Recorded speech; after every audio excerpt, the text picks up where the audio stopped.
নমস্কার বন্ধুরা, কেমন আছেন সবাই? আজ অনেক দিন পর আর একটা রেসিপি নিয়ে এলাম, যেটা হচ্ছে বেসনের বড়া দিয়ে চচ্চড়ি।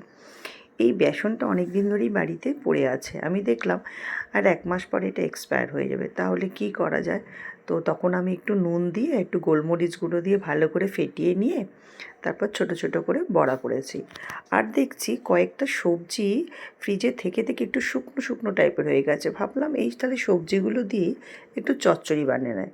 তাই আমি একটু বেগুন, একটু শিম, একটু বিনস কেটে নিয়েছিলাম, যে রেখেছিলাম, আলু দিয়ে এটা দিয়ে একটু চচ্চড়ি বানাবো। তা বড়াগুলো ভেজে তুলে নিয়েছি।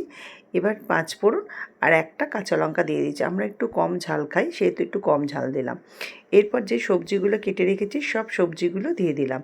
শিম, বেগুন, বিনস ভালো করে কেটে আর আলু সবগুলোকে একটু ভেজে নেবো, হালকা হালকা করে ভেজে নেবো, কারণ অনেক দিন শুকিয়ে শুকিয়ে মতো গেছে, তো একটু ভেজে নিলে ভালো হবে। তার আগে আমি যখন কেটেছিলাম একটু জলে ভালো করে ভিজিয়ে রেখেছিলাম। এবার একটু নুন, হলুদ, জিরে গুঁড়ো আর একটু সামান্য লঙ্কা গুঁড়ো দিয়েছি, কারণ একটা কাঁচা লঙ্কায় তো এতটা একটু ঝাল ঝাল আসবে না, তাই।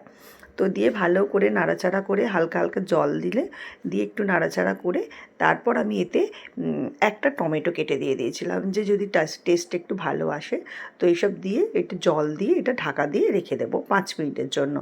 5 মিনিট পর খোলা যখন অল্প অল্প জল থাকবে, তখন আমি এই বড়াগুলো ঢেলে দিয়ে তার মধ্যে সামান্য মিষ্টি দিয়ে আরও 2 মিনিটের জন্য রেখে দেবো, যাতে বড়াগুলো একটু নরম হয়ে যায়। তো ব্যাস আমার তৈরি হয়ে গেল বেসনের বড়া দিয়ে চচ্চড়ি। তা বন্ধুরা, ভালো লাগলে একটা লাইক শেয়ার তো অবশ্যই করবেন।